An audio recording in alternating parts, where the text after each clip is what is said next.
18h30, Greg attend ses amis pour un match de bike polo. Le seul moyen efficace de se contacter pour se rassembler, les réseaux sociaux. Dans la capitale, ils ne sont qu'une quarantaine à pratiquer ce sport insolite. Ouais, bon, c'est bien, on est 6 là. Je me suis présenté un jour à une session et puis j'ai commencé à jouer, on m'a prêté un vélo et puis voilà, tout a commencé comme ça. Le sport est encore en évolution. Le style de jeu et les règles varient d'un endroit à un autre. Ici, le bike polo se pratique en auto-arbitrage. La règle principale, c'est que tu n'as pas le droit de mettre le pied par terre. Il n'y a pas de règle concernant le fait d'avoir un gardien ou pas. Les règles de base sont vélo contre vélo, maillet contre maillet et homme contre homme.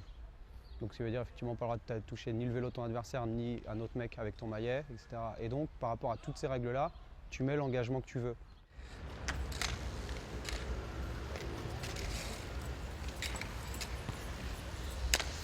Personne n'est là pour venir se faire mal ou pour se mettre des coups. Les mecs sont là pour passer du bon temps, s'éclater en jouant.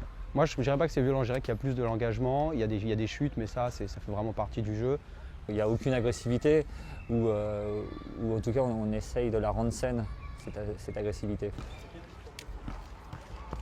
La première protection, et c'est celle qui est absolument obligatoire en tournoi, et même par exemple pour jouer ici c'est obligatoire, c'est le casque. Ensuite tout le reste, c'est un peu selon le feeling du joueur, selon si tu te sens à l'aise ou pas.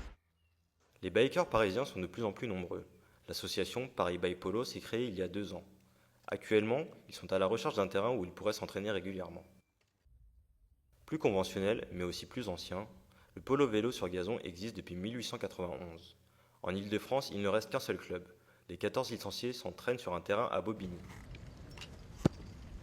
La différence avec le bitume, c'est que nous, le terrain est en herbe est beaucoup plus grand, il fait 110 mètres sur 60 de large.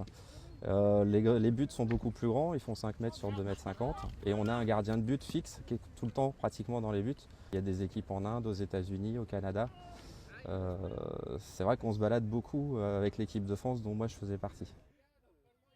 C'est un esprit d'équipe qu'on ne retrouve pas avec le cyclisme individuel. Là, c'est toute une équipe, c'est tout un ensemble, tout le monde. Même ambiance que le rugby, un peu troisième mi-temps, un peu fêtarde, quoi. Voilà. Que ce soit sur bitume ou sur gazon, ce sport original se cherche constamment de nouveaux membres. Pour démonstration et initiation, rendez-vous donc du 16 au 19 septembre prochain au Salon du Cycle, Porte de Versailles à Paris.